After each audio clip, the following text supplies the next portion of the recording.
গুগলে যদি কখনো সার্চ করেন ফুটবল ম্যাজিশিয়ান কিংবা ফুটবল জাদুকর, তবে যার নাম আসবে তিনি আব্দুস সামাদ, একজন বাঙালি ফুটবলার যাকে এই নাম দিয়েছিল ইংলিশ মিডিয়া। যারা সহজে অন্যের প্রশংসা করতে চান না তারাই কিনা করেছিল এরকম প্রশংসা।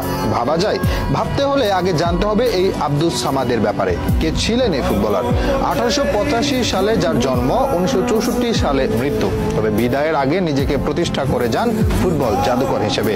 তার ফুটবল ক্যারিয়ার নিয়ে যতটা আগ্রহ মানুষের, তার চেয়েও বেশি অবাক করা কাণ্ড করতেন মাঠে বসে। বলা হয় তিনি কখনো মাঠের মনোযোগী ছিলেন না, আনমনে ঘুরে বেড়াতেন, মাঠের মাঝে বাদাম খেতেন, যখন ইচ্ছে হতো গোল করতেন। সবার কাছে গোল যখন আরাধ্য ব্যাপার, তার কাছে যেন ইচ্ছের মতো, মন চাইলে গোল করব, না চাইলে করব না, এরকম একটা স্বভাব নিয়েই পার করেছেন ক্যারিয়ার। তার জীবনে একটা অন্যতম এক অদ্ভুত কাণ্ড হচ্ছে, একবার রেফারিকে চ্যালেঞ্জ করেন গোল পোস্ট ছোট বলে। লড়াইটা ছিল ইন্দোনেশিয়া একাদশ আর ভারতীয় একাদশের মধ্যে। তুমুল প্রতিদ্বন্দ্বিতাপূর্ণ ম্যাচে খেলছে দুই দলেরই তুখোড় সব খেলোয়াড়। চেষ্টা চালালেও কোনো পক্ষই গোল করতে পারছে না। ঠিক সেই সময় ভারতীয় দলের একজন খেলোয়াড় প্রতিপক্ষের কয়েকজনকে সুন্দরভাবে কাটিয়ে শট করলেন গোল পোস্টে।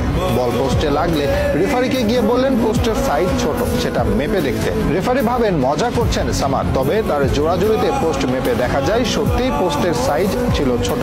এরপর পোস্ট ঠিক করার পাশাপাশি তার শটকে ধরা হয় গোল হিসেবে। প্রচলিত ছিল মনে চাইলেই গোল করতে পারতেন তিনি, গোল ছিল তার ইচ্ছের ব্যাপার। একবার তৎকালীন ভারত খেলতে নামে চীনের বিপক্ষে, ইনজুরির জন্য বেঞ্চে রাখা হয় সামাদকে। তবে প্রথমার্ধেই 3-0 গোলে পিছিয়ে পড়ে ভারত। কোচের কাছে অনুরোধ করেন তাকে নামতে দিতে, যদিও ঝুঁকি নিতে চাননি কোচ। তিনি অনুরোধ করেন 15 মিনিটে 4 গোল করে উঠে যাবেন, এবং সত্যি সত্যি 15 মিনিটে 4 গোল করেন এই ফুটবলার। অতীতে কলকাতা একাদশ ও ইংল্যান্ড একাদশের মাঝে খেলা হতো, তিনি একবার চ্যালেঞ্জ ছুড়ে দিলেন, এবার ইংল্যান্ডকে হারাবে তারা। অহংকারী ব্রিটিশরা কথাটা ভালোভাবে নেয়নি, তারা চেয়েছিল ভারতকে বরাবরের মতো গুঁড়িয়ে দিতে।